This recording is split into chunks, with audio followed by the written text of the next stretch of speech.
सच्चिदानन्दरूपाय दक्षिणामूर्तये नमः। ईश्वरो गुरुरात्मेति मूर्तिभेदविभागिने व्योमवद्व्याप्तदेहाय दक्षिणामूर्तये नमः। विघ्नेश्वराय वरदाय सुरप्रियाय लंबोदराय सकलाय जगद्धिताय नागाननाय स्तुतियज्ञ विभूषिताय गौरीसुताय गणनाथ नमो नमस्ते।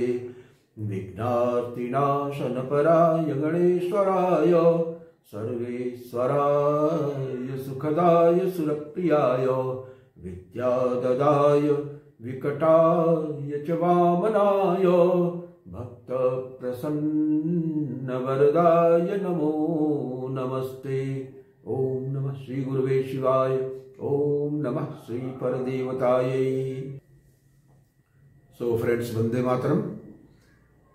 गुरुक्रम की साधना के परिप्रेक्ष्य में हम लोग यात्रा कर रहे थे और उसमें हम लोग 3 चरण की यात्रा के बारे में चर्चा कर चुके हैं। और 3 चरण में क्या था? पहले चरण में यह था कि जो कुछ भी एक्सटर्नैलिटीज़ हैं उसको हमने इंटरनलाइज किया। इंटरनलाइज करने के बाद हमारे अंदर भी कई एक विभाग दिख रहे थे, तो उन सारे विभागों को हमने जो है इंटीग्रेट किया, एकीकरण किया उनका। अब उस एकीकरण कर लेने के बाद हम इस स्थिति में पहुँचे। पहले हमने जो है देखा कि हम स्वयं भैरव स्वरूप हैं, फिर भैरव स्वरूपता से भी हमारी यात्रा आगे बढ़ी और हमने शक्ति स्वरूपता की अनुभूति किया। और अब शक्ति स्वरूपता की अनुभूति के बाद किस प्रकार से हम जो है वो न केवल शिवता की अनुभूति करते हैं बल्कि शिवता में अपने आप को स्थापित कर लेते हैं। हम इस तरह से शिवता में इंटीग्रेट हो जाते हैं, सबस्यूम्ड हो जाते हैं कि हम स्वयं शिव स्वरूप हो जाते हैं और अपनी आत्मा से अभिन्न रूप से हम शिवत्व की अनुभूति करते हैं। उसमें हमारी संप्रतिष्ठा होती है। तो वो क्या है? अभी हम लोगों ने पिछले एपिसोड में चर्चा किया था कि विगत विविध शंका भीति प्राकृत्य भावो विगत विविध लज्जा पौरुषीयाख्य भाव विजित निज मनस्को बुद्ध्यहंकारहीन विजित निखिल शक्ति शक्तिरेवाहमस्मि। तो अब इसके बाद की साधना जो शुरू होती है, जगति विदित साक्षात भैरवत्वाख्य भावो विजित निखिल तत्व केवलानंद रूपः विगत विविध रूपो नाम धामादिहीनः परम पर शिवोहम पूर्ण ब्रह्म स्वरूपः परम पर शिवोहम पूर्ण ब्रह्म स्वरूपः परम पर शिवोहम पूर्ण ब्रह्म स्वरूपः। तो ये साधना का उत्कर्ष है और जीव का जो चरम लक्ष्य होता है वो शिव बन जाना होता है। और यहाँ पर आकर के जीव पूर्ण रूप से शिव में ट्रांसफॉर्म हो जाता है, शिव स्वरूप हो जाता है। और आनंदातिरेक में उसके रोम रोम से ये निकलने लगता है कि परम पर शिवोहम पूर्ण ब्रह्म स्वरूप।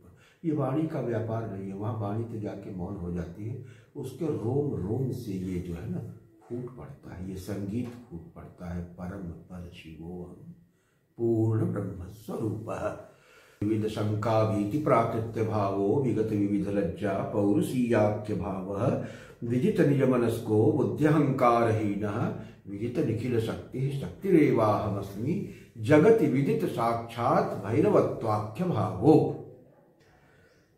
तो जगति विदित साक्षात भैरवत्वाख्य भावो, भैरवत्वाख्य भाव को हमने देख लिया। माने भैरवत्व भाव में जगत में है, एक सामान्य प्राणी की तरह से है, लेकिन जगत में एक सामान्य प्राणी के रूप में व्यवहार करते हुए भी हम ये देख लेते हैं कि इस सामान्य प्राणी के अंदर भी शिव ही बैठा है और इस सारी चेष्टाओं के, गतिविधियों के, प्रेरणाओं के मूल में अंतःकरण में बैठा हुआ शिव ही है। और वही शिव जो अंतःकरण में सन्निविष्ट है, सर्वस्य चाहम हृदय सन्निविष्ट, वो हमारा वास्तविक स्वरूप है। वो हमसे इतर जो है कोई सत्ता नहीं है, बल्कि अपना ही वास्तविक स्वरूप है। तो जब ये बात हो जाती, जगत विदित साक्षात भैरवत्वाख्य भावो, बावजूद उसके वो लीलावश, क्रीड़ावश ये सारा कुछ जो है वो कार्य व्यापार करता है, सारे व्यापार का संपादन करता है एक सांसारिक मनुष्य की तरह से, अपने मूल स्वरूप को अच्छी तरह पहचानते हुए, समझते हुए करता है। तो यही भैरवत्व भाव की स्थिति है। यही त्रिनेत्र का जागरण है कि दो आंख बाहर दुनिया को देख रही हैं और एक तीसरा नेत्र जो है वो अपने स्वरूप में स्थित है। वो उसके सामने से स्वरूप का विस्मरण कभी नहीं हो रहा है, सतत जो है वो स्वरूप में स्थित है। तो बाहर और अंतर्बाह्याभ्यंतर ये दोनों दृष्टियों का एक साथ जो है क्रियाशील होना ही भैरवत्व भाव में प्रतिष्ठा है। अब भैरवत्व भाव में प्रतिष्ठा के बाद जगत विदित साक्षात भैरवत्वाख्य भावो विजित निखिल तत्व केवल आनंद रूप। ये संसार में जितने भी भौतिक तत्वात्मक जगत है और जितनी भी वस्तुएं हैं वो सभी कुछ और नहीं बल्कि सच्चिदानंद के आनंद का ही विस्तार है। इस बात को जब आदमी समझ लेता है तो ये सारा का सारा आनंद जगत में जो बिखरा हुआ, वस्तु रूप में जो बिखरा हुआ आनंद है, वो सब सिमट के आत्मानंद में जाके समाहित हो जाता है। जब हम ये समझते हैं कि ये सब का सब आनंद का ही, जगत विदित साक्षात भैरवत्वाख्य भावो केवल आनंद रूप। तो साक्षात भैरवत्वाख्य विजित निखिल तत्व केवल आनंद रूप है। तो तत्व माने क्या है? तत्वों के माध्यम से हम, उनके उपभोग के माध्यम से हम आनंद की प्राप्ति करते हैं। माने हम ये मानते हैं कि तत्वों के अंदर आनंद जो है वो स्थित है, लेकिन बाद में हमको समझ में आता है कि आनंद तत्वों के अंदर स्थित नहीं है, बल्कि जो सच्चिदानंद तत्व है, जो हमारा आत्म तत्व है, उसी का बहिर्विस्तार है, बहिर्प्रक्षेप है, बहिर्विक्षेप है। और चूंकि आनंद वहां पे है तो आनंद वस्तुगत जगत के रूप में दृष्टि गोचर होने के लिए अपने आप को इन रूपों में परिणत करता है। और क्या हुआ? आत्मा, आत्मा त्वम गिरिजामति, आत्मा का एक्सटेंशन हुआ मति, मन। मन के अंदर जब आनंद आया तो आनंद के विभाग हो, शब्द स्पर्श रूप रस गंध हो गया। इन्हीं के माध्यम से ना आदमी आनंद पाता है। तो ये जो शब्द स्पर्श रूप रस गंध है, ये भाव है, मन के भाव है। ये मन के भाव जब ये किसी वस्तु रूप आधार में स्थापित कर दिए गए, वस्तु रूप आधार क्या? वही त्रिगुणात्मिका प्रकृति है। उसका तीसरा गुण जो तमोगुण है, तमोगुण में 5 तत्व जो उभरे, उन गुण माने वो भी मानसिक भाव ही है। तो उन भावों में जो 5 तत्वों की छाया पड़ी, उनका पंचीकरण कर दिया गया। वो ठोस रूप में, वस्तु रूप में जो है फिजिकलिटी हो गए। वो मनसी जासु वही प्रसरासु च घटते वहिरात्मना अंतस्थितवतामेव घटते वहिरात्मना। जो अंदर है उसी का विस्तार बाहर होता है। मनसी जासु वही प्रसरासु च, बाहर वही जो है प्रसरित होता है। तो हमारी आत्मा का आनंद ही वस्तु रूप में, संसार के रूप में हमारे सामने समुपस्थित होता है, ताकि हम उसका वस्तुगत आनंद भी प्राप्त कर सके और प्राप्त करके उस सच्चिदानंद स्वरूप की महिमा का साक्षात्कार कर सके कि वाह क्या बात है। वो इस रूप में भी हमारे सामने समुपस्थित हो सकता है, हमारे इंद्रियों को भी जो है वो पुष्ट कर सकता है, उनको भी सुख दे सकता है।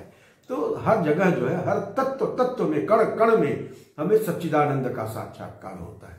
तो विजित निखिल तत्व केवल आनंद रूप और विगत विविध रूपो। जब वो आनंद हो गया तो अब उसके बाद नाम रूप का भी वहां पे अब परिहार होना शुरू होता है, क्योंकि जब वो भाव जगत में चला गया तो फिर जो है वो वहां से फिर आत्मस्थ होने की बारी रहती है वहां नाम रूप का भी तिरोधान हो जाता है, समाहार हो जाता है। तो विजित निखिल तत्व केवल आनंद रूप और विगत विविध रूपो नाम धामादिहीन। तो नाम और धाम, रूप, ये सब क्या है? ये सब शक्ति के ही प्रसार का क्रम है। शक्तिमान से जब शक्ति प्रसरित होती है तो वो अध्वात्मक हो जाती है। अध्वा मान देशाध्वा, कालाध्वा।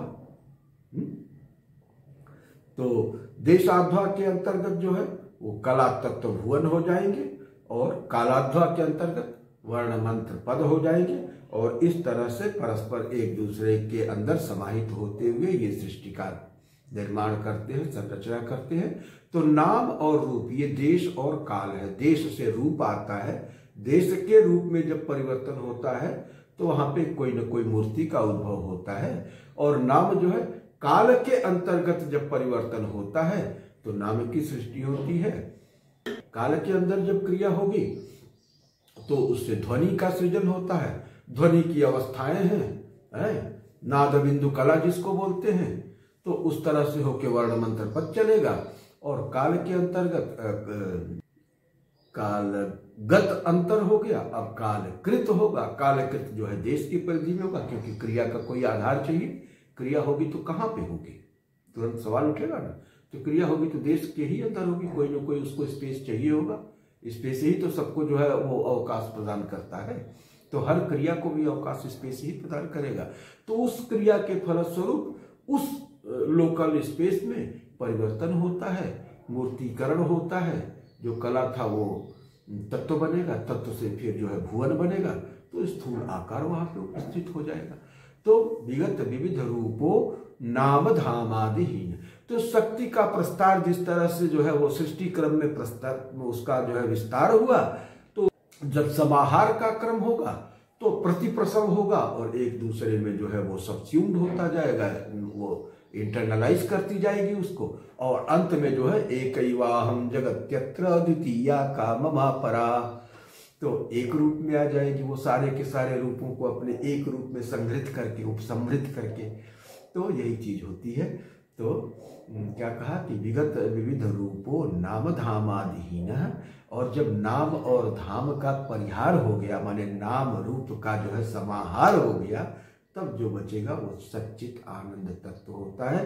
क्योंकि मूल में सच्चिदानंद है, नाम रूप के अध्यारोप के चलते विश्वमयता को प्राप्त होता है लीलावशात। तो अपनी विश्वमयता को समेट करके अपने स्वरूप में जब वो स्थित होता है तो विगत विविध रूपो नाम धामादिहीन परम पर शिवोहम पूर्ण ब्रह्म स्वरूप परम पर शिवोहम पूर्ण ब्रह्म स्वरूप। तो ये हुआ विजुअलाइजेशन हुआ, ये मेडिटेशन हुआ। श्री विद्या की सर्वोच्च क्रम की साधना में ये विजुअलाइजेशन करते हैं, इस बिंदु पर मेडिटेट करते हैं और अंत में क्या कहा, तदेवार्थ मात्र निर्भासम स्वरूप शून्यमिव समाधि। तो जब ध्येय का ही वो रह जाता है, होश रह जाता है, ध्याता गायब हो जाता है, तो वही समाधि हो जाती है। तो शिव में आप जो है जाकर के समाधिस्थ हो जाते हैं। ये बात है। तो विजुअलाइजेशन का ये इफेक्ट होता है, फिर जाके आप उसी अवस्था में परिणत हो जाते हैं, शिवता को प्राप्त हो जाते हैं। और फिर तो उसके बाद कुछ कहना ही नहीं है। तो आज हम अपनी वाणी को यहीं पे विराम देते हैं और फिर इसके बाद हम लोग जो है इसके बाद बहुत कुछ रह नहीं जाता है। और थोड़ा सा एक बात रह जाती है, दीक्षा तत्व के बारे में थोड़ी बात करेंगे। और साधना की बहुत सारी बातें तो नहीं की जा सकती हैं, लेकिन कुछ अन्य बातें करेंगे जिससे कि मानसिक रूप से साधना का पथ प्रशस्त होता रहे। और हम ये सोच रहे हैं कि अपने दर्शकों के लिए थोड़ी सी एक नित्यार्चन की क्रियाविधि जो हमारे गुरुदेव ने कृपा पूर्वक जो है वो सर्वसाधारण को अपनी पुस्तक के माध्यम से, श्री चक्र निरूपण के माध्यम से सुलभ करा दिया है। तो मैं समझता हूँ कि उस पर मैं चर्चा कर भी चुका हूँ, लेकिन एक चर्चा उस पर और हो जाएगी। तो जो लोग भी स्वतः अपने आप से करना चाहेंगे वो पुस्तक उपलब्ध होगी, नहीं तो उसका पता और वो सब दे दिया जाएगा। उस पुस्तक को लेकर के आप स्वतः भी जो है वो साधना में अनुप्रविष्ट हो सकते हैं और इसका भी मार्ग प्रशस्त किया जा चुका है गुरुदेव के द्वारा। तो इन्हीं शब्दों के साथ मैं अपनी वाणी को विराम देता हूँ। ओम पूर्णमदः पूर्णमिदं पूर्णात् पूर्णमुदच्यते पूर्णस्य पूर्णमादाय पूर्णमेवावशिष्यते। ओम शांति।